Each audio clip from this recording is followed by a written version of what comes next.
Yo, what's up, y'all?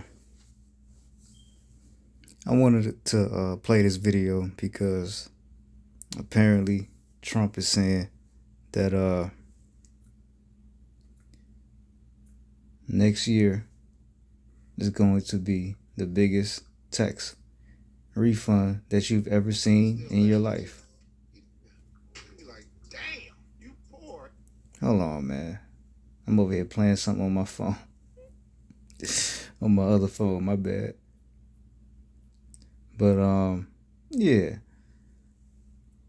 So Trump is alleging that this is going to be the biggest tax refund that you have ever seen in your life.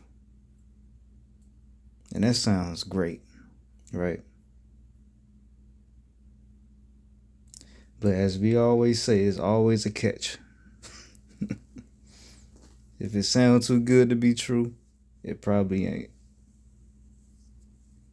But let me play this video. Let me rewind it back. President Trump isn't just talking about tax relief. He's talking about rewriting the whole tax code. Next year is projected to be the largest tax refund season ever.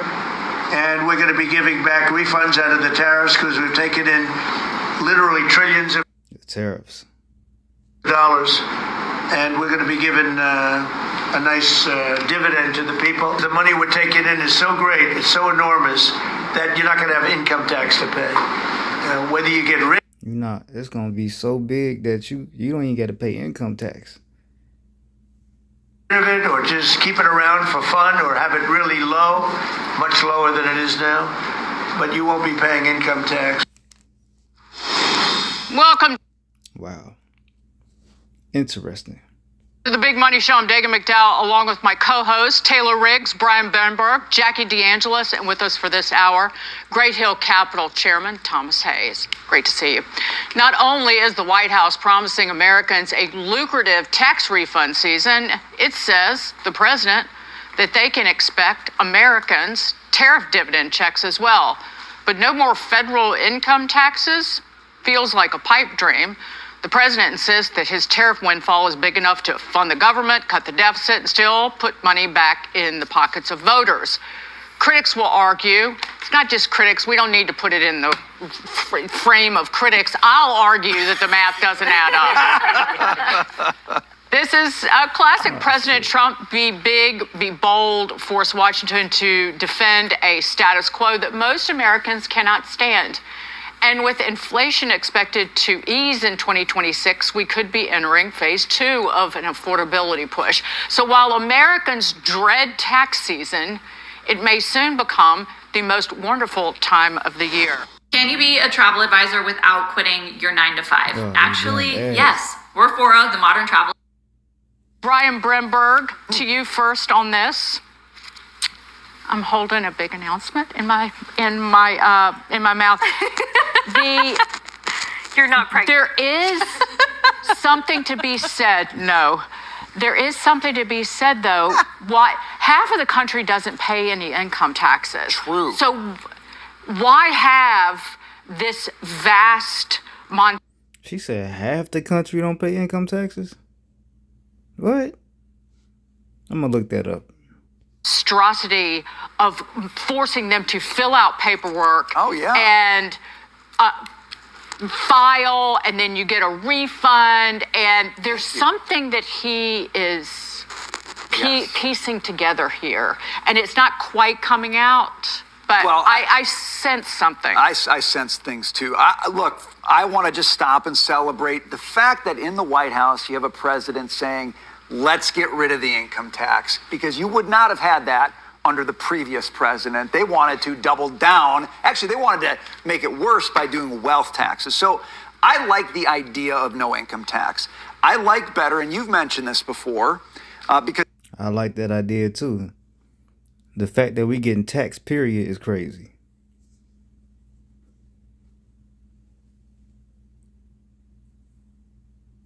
Income tax, federal, oh man, that's bullshit. All that shit is a goddamn scam.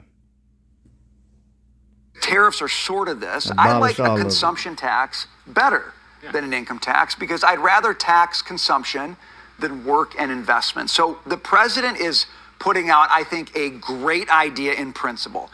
I don't think it's going to happen. I agree it's not going to happen. It's not realistic. I don't think, and again, this is sort of my non-lawyer analysis of what's going to happen with the Supreme Court. I don't think a lot of his IEEPA tariffs are going to stand. I don't think that's a big problem for him because he's got other ways to do it. But I do like the one thing he's doing here that I think is super important, because they haven't done enough this year, is they're saying, wait until you start to get your refunds from the big, beautiful law, the big, beautiful bill, because it is going to be big. You're going to feel it. And it's going to change your whole tax picture for the coming year, which is why you got guys like Kevin Hassett and Scott Bessent saying 2026 is going to be a bonanza. So from the president's lips to God's ears, no income tax.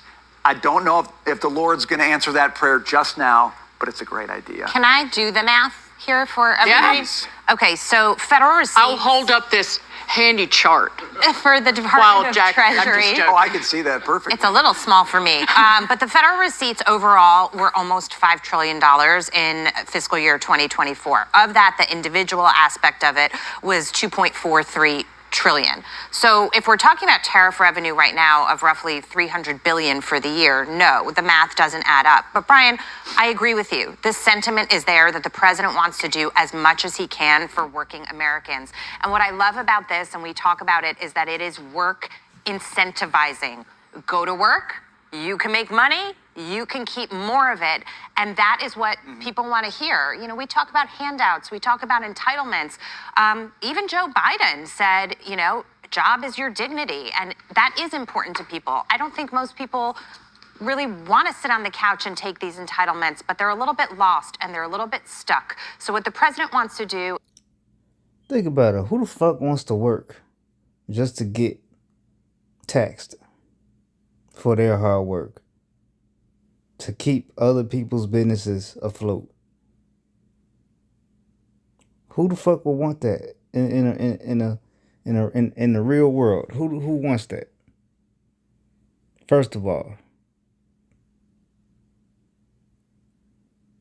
you mean to tell me I gotta work my ass off just so I can give it to you? Get the fuck out of here. Is incentivize them not only to work, but create a growth engine in the economy where the opportunity to work is there. And that is what's happening here. Now, if they're right, the administration, and in 2026, you have a gangbuster year because people are getting their refunds from no tax on tips and the new policies that were implemented in the big, beautiful law, then that's going to contribute to the growth engine as well. Remember, I said this is a wheel. It's got a lot of different spokes, this economic policy overall. As these spokes come together and that wheel starts to move, I think you're going to really see something amazing. And the haters are going to have to turn around and admit that they were wrong on this. 3 quick points, and I want you to weigh in on this. I mentioned this last week. A lovely man in my building the other day came up to me and he said, can you tell me more about no tax on overtime? Because I'm working Thanksgiving and I'm doing double time and I'm working a little bit extra and putting an extra shift. How does that work in my paycheck? And so we kind of went down the math. And I kind of alluded to, like, you'll get a lot of money back when you start filing taxes. And he looked at me and goes, ooh, that sounds good, right? I could have that money. I could deserve that, or really it'd be nice to have. The other part to this is this sort of folds into the Michael Dell announcement when we talk about income taxes. We joke that our alma maters call us and they ask for us to donate to the foundation. And my response is always, I can't because the government's already taken half my money. Sorry, I have no money left. Actually, they do call them. If the federal government were to lower my taxes, I would bet, the same way Michael Dell just bet, that they would give more money directly to people, to charities, to foundations, to whatnot. So imagine being able to build an app with your name on it just by thinking about it. Meet Base 44. Have control over how my money is spent, and I would give it back to those in need much more than I do now, because the government is, I think, more wasteful in their resources and how they distribute money than I would be personally. But here's the other end of that, Brian. I just want to challenge you. Okay. Do you really want a consumption tax? If our economy That was is the part I wasn't 60 into. or 70% based on the consumer, That's how our GDP is. Yeah. If that's what's I'm powering, saying no income tax. but if that's what's powering the economy, is a consumption No, no, no. tax, which is I what disagree the with you. lower income. Consumption doesn't power our economy. Production does. Yep. Okay. And the income tax penalizes work. Okay. The consumption tax penalizes consumption But- or buying of things. Would we- You want to, if you have a consumption tax, you create incentives for work. And what President Trump did with the tariffs, I've said this over and over, it's a sliver of a value-added tax. Yeah. It is a sliver of a consumption tax. So there's great economic theory that undergirds what the president is doing. He won't say it. Right. Brian, knock it off. Wait, but we already pay What sales she tax. said, Taylor. What she said. Guys, serious. We already pay sales tax. In New York, it's a little bit over 8%, right? So you see that when you make purchases, at least of clothing, for example, over a certain amount, or of food and beverages and all those other things we consume. So how much more can you add to that where you would need to offset what we were talking about, the trillions of dollars that you think people can absorb? I guess he's looking to cut on the other end, so you would have more money, like Taylor's suggesting. But I don't know. There's got to be a balance. You have a federal government where the bottom 50% of federal taxpayers only pay $63 billion in annual taxes. That is less than 2 months of tariffs.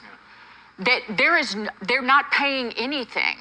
And we need to cut healthcare spending, but instead we just got checks for babies and Obamacare super subsidies. We're Denmark without the value-added tax. That is the definition of insanity. I think this is all about direction, not destination. We know the math doesn't add up, but it's the idea of pro-growth policies. And furthermore, this is really just an advertisement to the Supreme Court.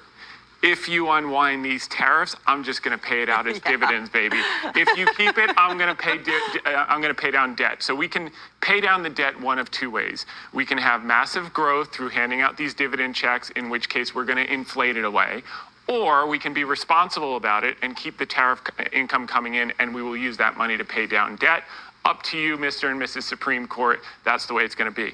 But the name of the game here is people are afraid of inflation, they're afraid of yields, and it's recency bias. What we had with COVID inflation was a unique situation of ongoing checks and supply chain disruption, and people locked in their house with nothing else to do but order goods. That's not going to be the case this time, predominantly because of the most important policy, which is the energy policy. You keep energy low. The Saudis respect this administration. They have been towing the line and keeping production up. If oil stays down, they can get away with murder. They can hand out dividend checks till the cows come home. The supply chain is not going to be disrupted, and we are going to grow above trend, just like we did post-World War II. The last time we had debt to GDP at 120%, we basically grew our way and inflated a little bit, 3 to 5% inflation by 1957, debt to GDP dropped to 63% from growth and letting the economy run hot. Like Larry Kudlow always says, let it rip. And that's exactly what this administration is going to do with the dream team of Hassett and Besant. That's your prediction. I think that's Oh, man. I don't know, man. Like I said in the beginning, it sounds good. Income tax is bullshit in the first place. We get taxed on damn near fucking everything. So, you know, I don't know. I would love to hear y'all feedback in the comment section. If whoever sees this video, I really ain't got much to say about this shit, cause it's, I don't know. I don't even know how to.